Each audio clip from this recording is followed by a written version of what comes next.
muhondo dzese dziri kuitika maititi vanga vatokangamwa kuenda kukoti, vanga vatopiwa warrant of arrest nenyaya yekuti vanga vachidefaulta court zvakanyanya. Ukuwo Queen of Peace vatumirwa macharts anotyisa namaititi Ketina ari kukontinyawo achibatsiridza pahondo idzodzo.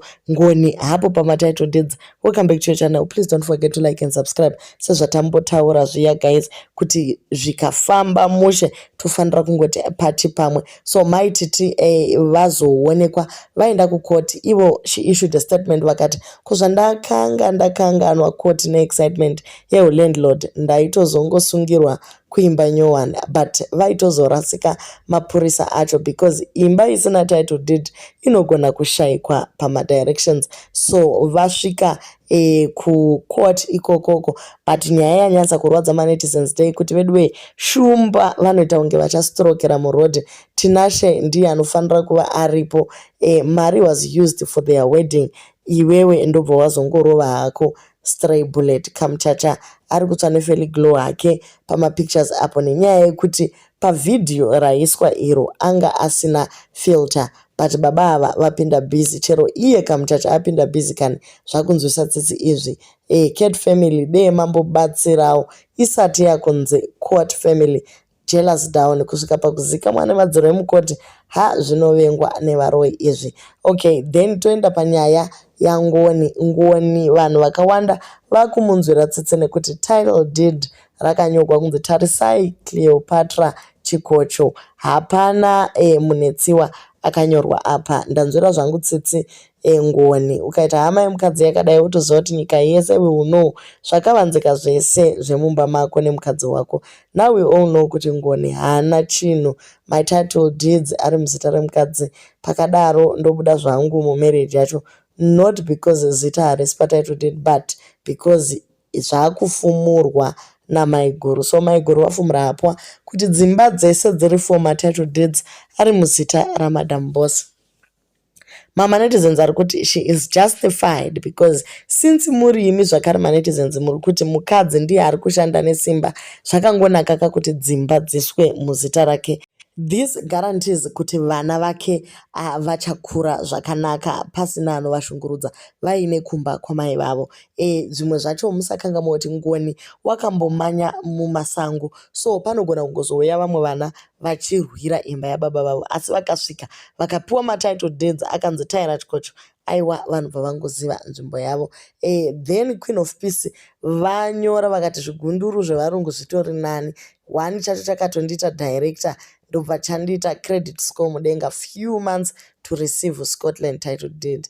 Kwete kuzvirora, fund your wedding and become a jailbird. Kana wafunga kuhura chiita zvine profit. Maititi vazongomusendera message kuinbox vakati ziva zvekubhishurira murume zimunhu risinganyari, wakarambwa zvinosemesa. Iwe nemunin'ina wako akamitiswa namachakaira, dzinza rese muri mabhishu. Munondiudza zvekubhishura kwangu zvenyu munozvipedza. Then Queen of Peace vabva vangomukandira picture reLexi the hotspot, nyaya yacho ichibva yazongopera yakadaro. Okay, so tisati tasvika ikokoko maititi vanga vatombotaura vakati how does your deed carry your surname whilst you carry your husband's surname? Wakaita matitle deeds usati waroorwa here? Because pawakadropa school ndo pawakabva watoenda kumurume. Somebody help me. Title deed rinosiyana nezviri papassport ochitupa. Kana unaro wabva wangotiudza wega kuti wako murume irombe hapana chake. Chengeta rombe rako unyerere. From pant to shoes ndisiye nechure changu. Handinyengerere umisisi usina mabenefits owekufadza vanhu mumba musina mufaro. Izvezvi ari kutokubvunza kuti mama todyei. Akambobira canvas akaita baba macanvas, akaita baba furniture, nhasi baba farmer pamunda usiri wenyu. Kiribet is not only a cleaner, but is a legit cleaning company with 20 employees vanopiwa pay. Saka gara pasi. Ndakaketa chikomba chine job description.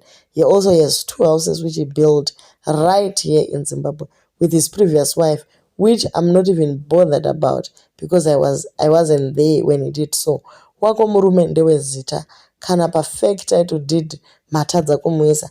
iwe nemukoma wako mazidofo ekwangundu makakurira paguru, ndosaka muchigara upenyu hwemakwikwi. Vana Patricia Jeki vabva vangoedzawo kuuya netumetsi-metsiwo twavo tweshabhani kuti vapruvhe Kamuchacha wrong. Vati Kamuchacha tiudze kuti rudofo here kana kuti you say uri kusvitsa 3 years in November with ancestor. That means makadanana from November 2021. In November 2021 we in America uchiita muchato wemugorosi naBatista. In April 2022 waiita the wedding. You couldn't afford naBatista kuZimbabwe. Saka pese ipapo maingodanana naancestor uchihuraka. Metsi dzeshabhani dzabva dzangobalansa. Taakutozviona izvezvi kuti yavari kuti 3 years ago ndo pavaiita zvese izvi naTina Chimaposa. Okay, Ketina angoti haangambosariri pakadaro. Chii chakanyanyorwadza kusvika munhu arutse nduru kudaro? Maybe reality has sunk in now kuti chokwadi isu takatobuda muHarare takugara kumareserva full time. Harare takutoionawo tapindamo. Or maybe kurwadziwa nekusataurwa nababa Harare pawo pavo but vachitenda Tyra and calling a class and successful. Or maybe marriage iri kuzunguzika saka zemo rakompa hasha. Number 2, Mai Maketen vanosingobuda vachiratidza imba yavo mansion. Kamuchacha akabuda achiratidza kakoteji kake and hapana akamboti ateedzera Mai Maketen or akapiwa pressure naMai Maketen. But Tyra kungoita kwake live ari mumba zvakabva zvasimudza mhepo achinzi she is feeling pressure akuteedzera Kamuchacha. Anorwara chete mura. Hanzi Tyra paaiti support me nekukanda masters handidi kubira vanhu aindiitira chibhendi kuti ndakabira vanhu yezvona imi. Saka just because you stole from people vanhu vachabvumidzi kutaura anything tine chekuita nembavha. Next time uchati vanhu vasataure zvekuJerry kana zvemaguru kana zvekulexi the hotspot. Hanzi why Tyra achishandisa maiden name on her properties? Ndeupi mutemo unoti munhu cannot use a maiden name zve? Metsi dzinonetsawo Kamuchacha. Hudofo hwaanotaura Tyra ndiye azere nawo kunyanya pametsi apo. Hanzi Tyra akagomera grade 7 plus achingosiya chikoro akabva atoenda kumurume. How old is Tyra zviya? 39 handiti. Toti akanonoka kuenda kuchikoro akatanga grade 1 ane 10 years plus nehudofo akadzokorera grade 1 grade 4 negrade 7 saka akazoita 10 years ari kuprimary. That takes her to the age 19 years paakapedza grade 7 achibva aroorwa. Saka she's been married for 20 years ka. Dai firstborn yake yatoo kuma 19 years but Miki mudiki uya. Okay, toti yedu she got married 12 years ago. It means aive ne 27. Saka ndipo pauri kuti anga achangopedza grade 7 here papo. Saka ainge aenda kugrade 1 aine 20 years here. Kamuchacha unozozvinyanya woman. By the way, wakachata April 2022 naTinashe. So this year 2024 would have been your second wedding anniversary. Dai musina kusiyana. Second 2 years of marriage saka 3 years dzekudanana gidza dziri kubvepi. You've just demonstrated kuti all level yawakaita haina advantage pane grade 7 yauri kutukira Tyra. Hamba uyofera kachana wena Kamuchacha. So ndo metsi yabva yaburitswa panapa kuti metsi yacho yaramba kubalansa. Guys vasikana havasi kutombomira vari busy kuita kuchera kuti vamubate musikana. But anyway guys, munenge muchingoita kama live muchidi hapana paunozogarira pasi kubata biro necalculator imika zvinhu zvacho. Okay, so pa message yazokandiwa kuinbox vawedzera zvakare kutuka magirobho vakati ivo hadzina kukwana so ivo hauna chero here. Mapenzi vanhu vanobhishurira murume hauna kukwana.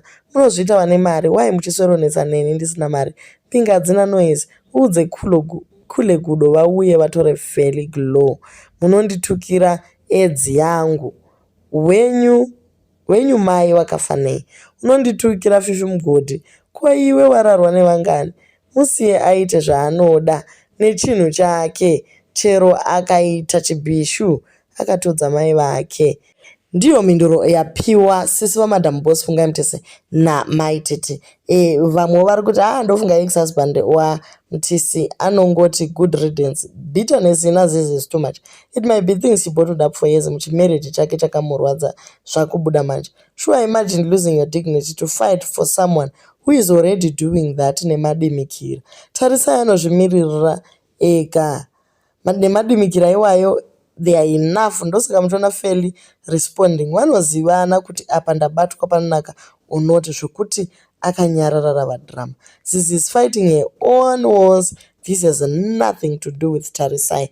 Ndosaka tambotaura pane iya video tikati sisi Madam Boss vakuburitsa avo matitle deeds zvavo zvokuti vanorara nechembere dzinovapa matitle deeds citizenship muScotland, this and that. Vakuburitsa yavo information which has got nothing to do with zviri kuitikana naTarisai.